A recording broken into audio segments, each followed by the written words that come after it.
Yeah, hello everybody. It's Thursday the 8th of October and 2009, and it's late on in the evening, and I just really wanted to talk very briefly about a couple of things.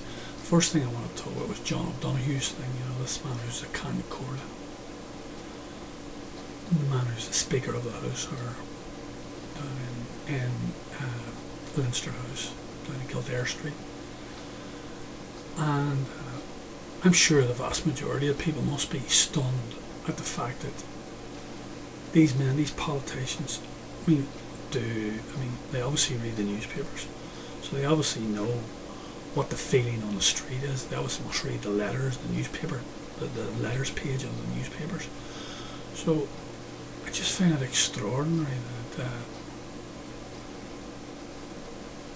it's taken whatever, 3 weeks, 4 weeks, 5 weeks, or maybe more. There's only one explanation for it. They're all up to here at it too as well.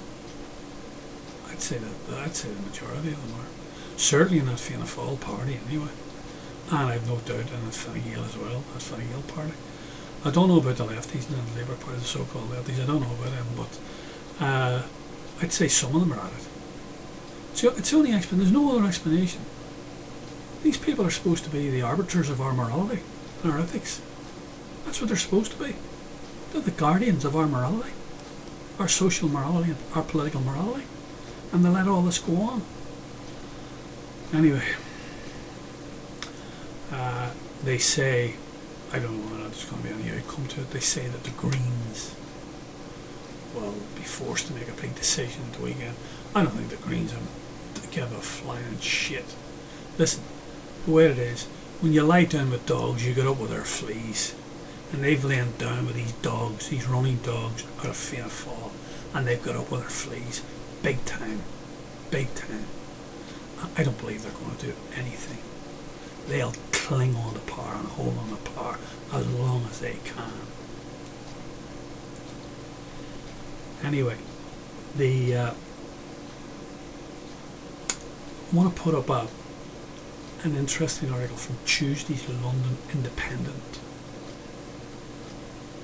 And what this is about is an article written by a man called Robert Fisk. And in case you don't know who Robert Fisk is, Robert Fisk is an academic, a sort of a pseudo academic stroke journalist, okay? And he has very serious contacts throughout the Arab world and throughout the Near East, okay? And he would be extremely well regarded in those areas, like I'm talking about Saudi Arabia and Dubai and the United Arab Emirates and all around the whole Gulf states. And this article, as I say, I'll put the link up for you here, and I'll put it up on the screen as well for you, and you can have a look at it. And what it basically says is, that the Arab states, in conjunction with China and Russia and various other large countries that are actively produce oil producing countries, are going to dump the American dollar as a reserve currency. Now, they can't do it next week for obvious reasons. The Chinese can't do it. They say the Chinese are holding 2 trillion American dollars at the moment in bonds and government bonds and treasuries, so they can't do that. But they're saying over a 9-year period this will happen.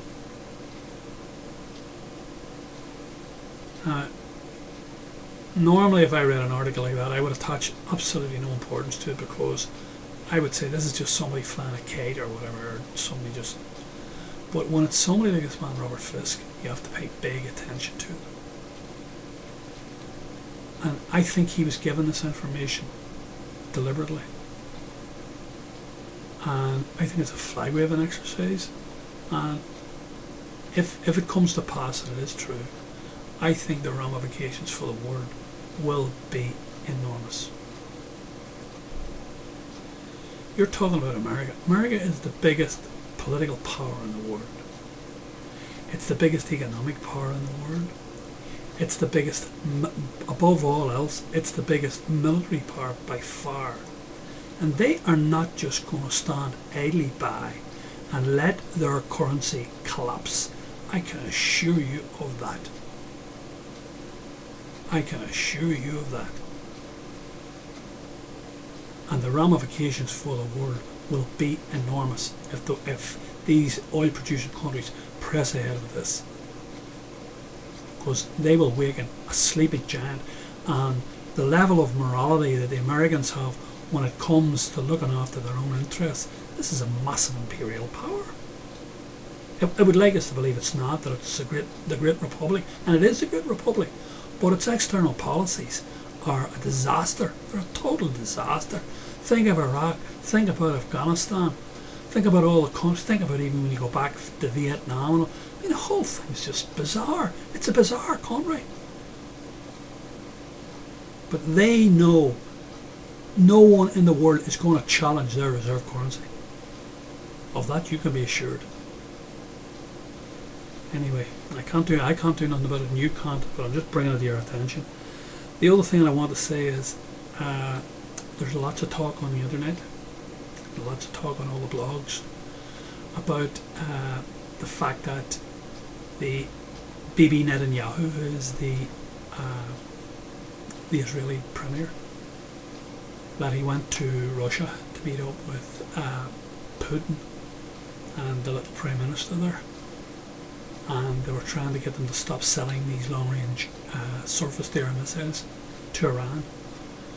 And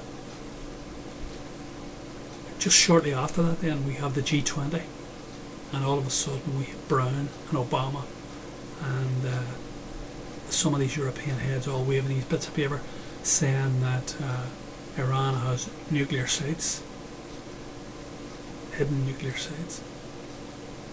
So it doesn't matter whether you believe it or you don't believe it or whatever, but it looks like they've given a nod to Israel. I don't think America can do it. I don't really think they can do it. They might support the Israelis, give them air support or something like that, but I think the Israelis are definitely going to be given the final nod by America, if they haven't already been given it.